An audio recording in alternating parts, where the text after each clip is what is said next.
There are two ways to tie a clove hitch, inline and with the end of the rope. I will start with the end of the rope first.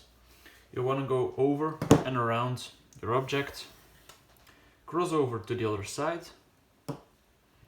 come under again, lift the cross that you just made, put the end underneath, pull tight, dress your knot, and here's your clove hitch.